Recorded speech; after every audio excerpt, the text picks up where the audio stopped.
As you can imagine, I get asked regularly from those contemplating retirement, what were the biggest changes to your life from going to work every day to being retired? So I accumulated this list of 17 things, and I've highlighted 5 that were the biggest surprises to me. Some of these things were changes that I knew was going to happen, but they still were big changes for me in my lifestyle, just my daily life. But 5 big surprises, so I'm going to highlight those. If I have not met you, my name is Joe. I retired 6 years ago.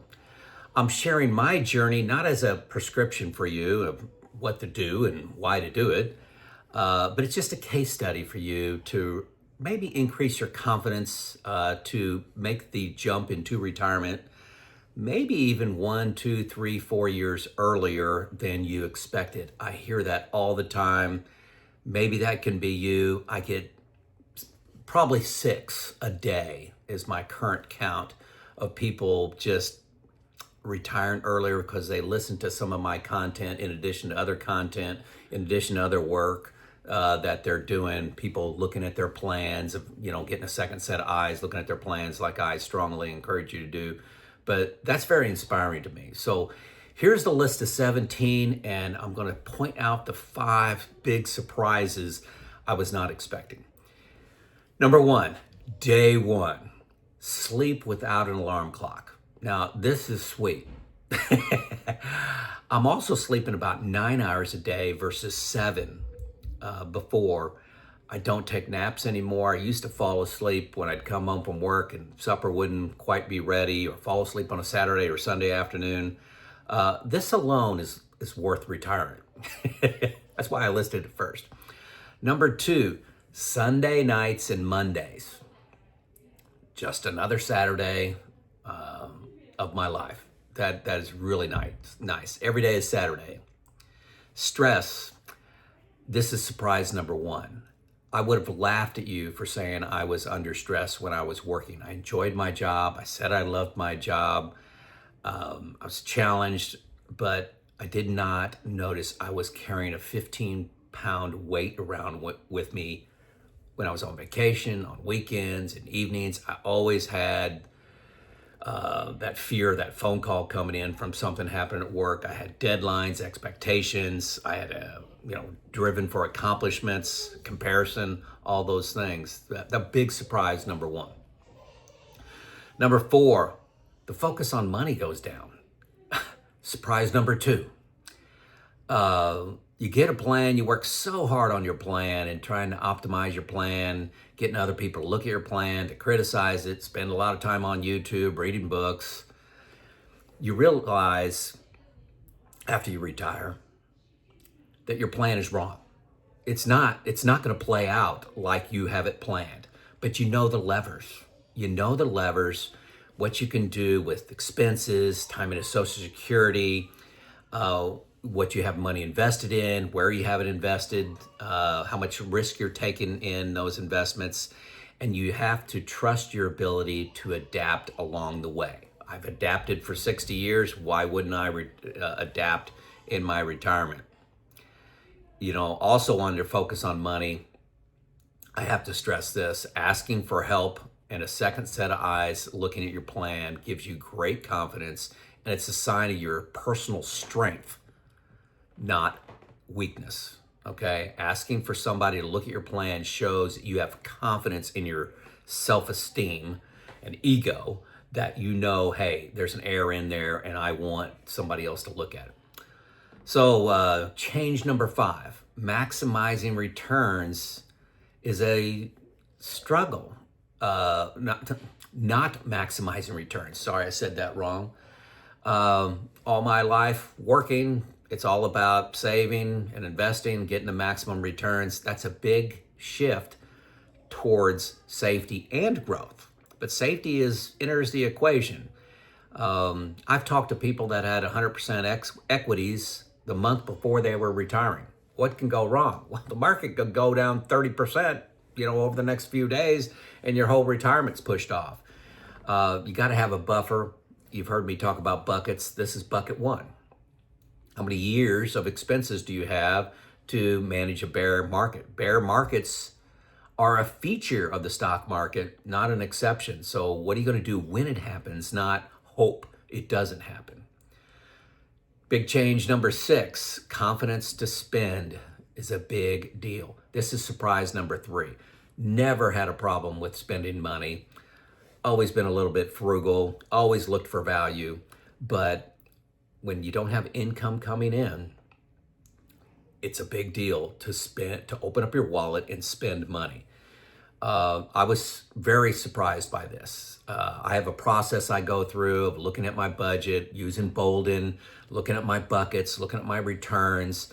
Every quarter, I sit down and spend 2 to 3 hours, and that is where my confidence to spend comes from. I also have a retirement group, and I also use Neil Fort Wendell, the CFPs that is provided for me.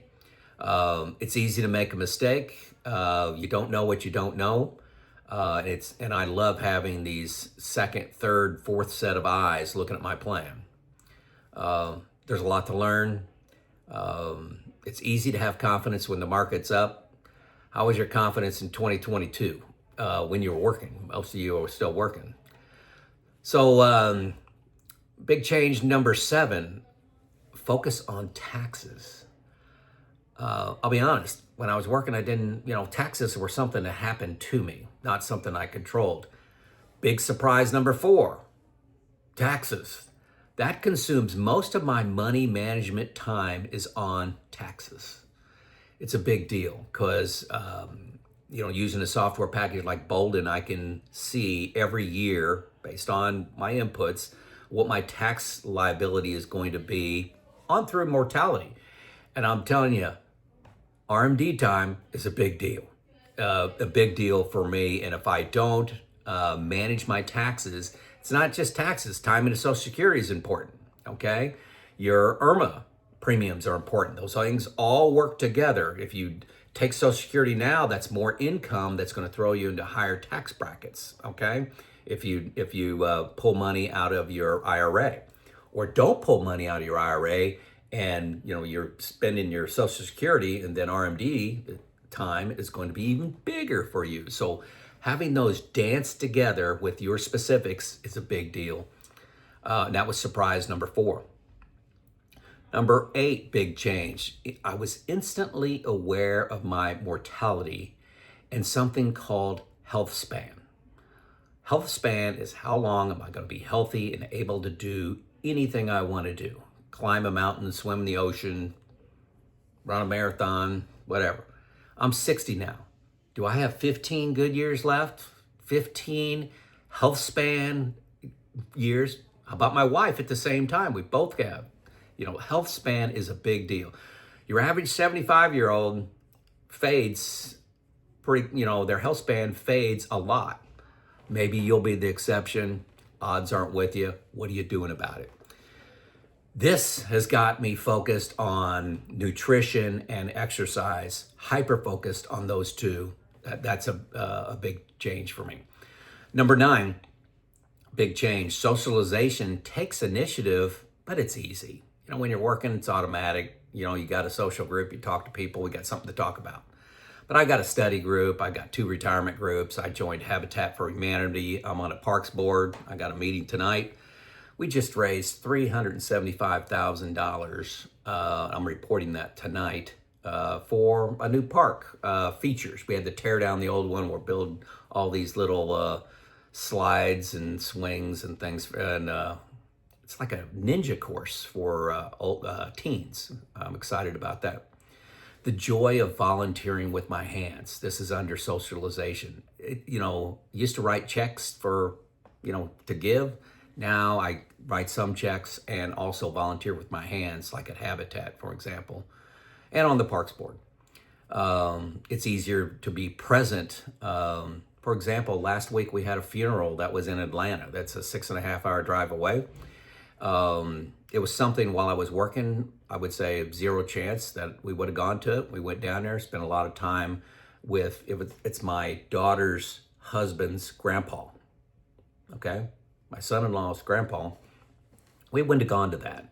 Would have been too hectic in my life to do that. But we went down there and we were gone 3 days.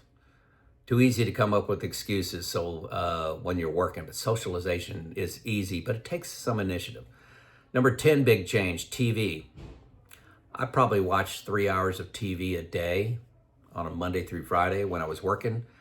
I watch about 1 hour now, and that's just before sleep, and that's time with my wife, where we're just totally chilling out. But I'm not tired. In the evenings when I was working, I was tired. Now I want to do stuff in the evenings. Last night we went to see a speaker at our church in the evening. I wouldn't have wanted to do that while I was working. I would have been tired. It's been a long day. Number 11, this is a quote from somebody. I should have looked up who, but the days are long, but the years fly by. I've been retired 6 years. I'm shocked by that. I'm shocked that I've been retired 6 years. But you got a lot of time in a day. What are you going to do with that? Number 12, comparison and competition fades almost to zero. You retired, especially if you retired early, you won. I get together with my 2 retirement groups, my discussion group.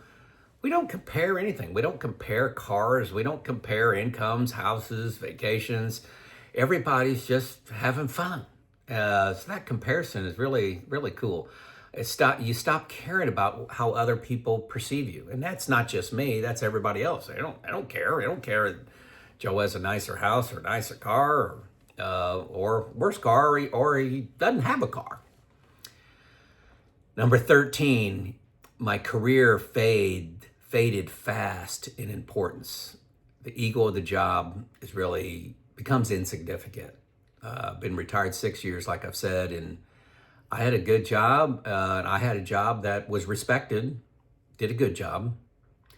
A lot of folks stuck on the 1 more year hamster wheel, state that they love their career, they love what they're doing. I'm telling you, once you're retired, that goes away.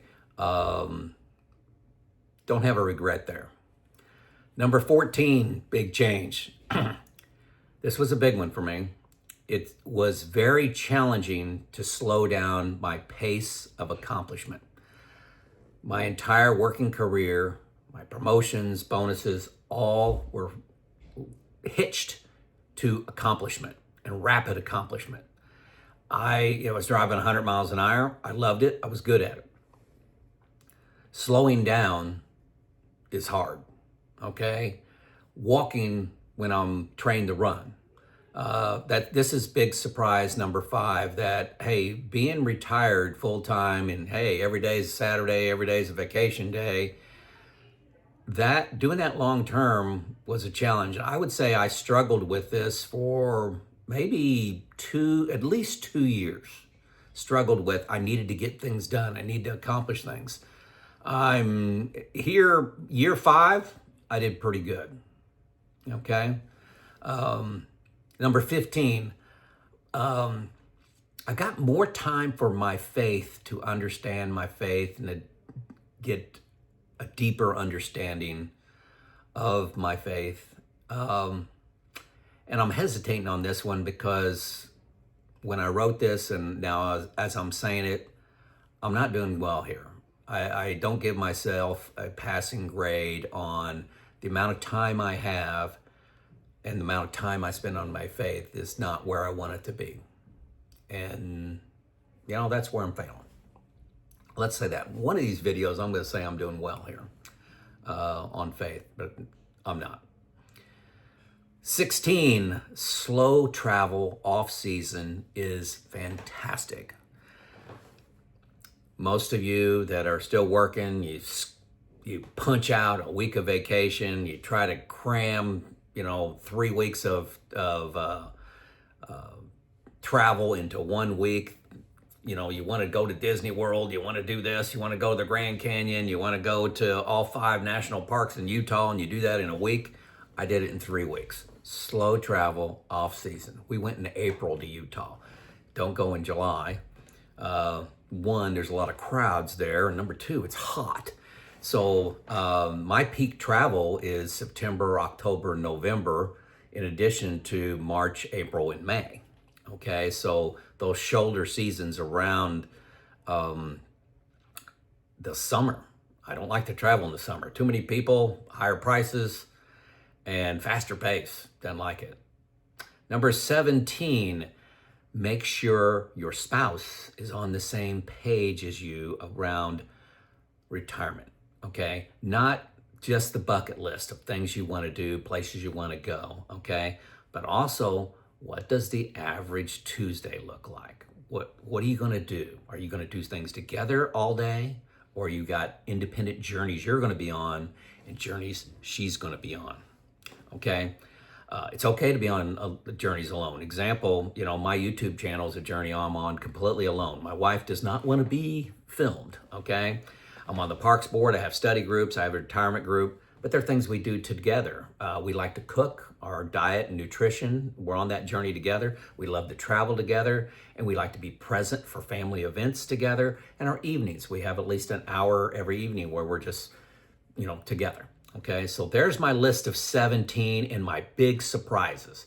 Biggest surprise, number one, I'll just repeat those, is stress. I was under stress. You are under stress. You just don't realize it until you retire. Surprise number two was the focus on money goes down. It just does. All the work in the 2-3 years before retirement, all that time spending putting together all those spreadsheets and analysis goes away. It goes away, and it's a 2 or 3 hours every quarter for me. Surprise number three is confidence to spend is a big deal. Got to have a plan. Data trumps fear. Have a plan. Have people that help you stay on that plan. Confidence to spend is a big deal. Surprise number four is my focus on taxes. I was not expecting that. It's something I didn't really have to do too much in my 32-year work career. And surprise number five was how hard it was for me to slow down my pace and desire to accomplish. There you go. Did I miss something on your list as a surprise? You retired folks, get the discussion going. What surprised you, or what was a change that you had to make in retirement that I didn't list? Let us know in the comments. Here's Joe out.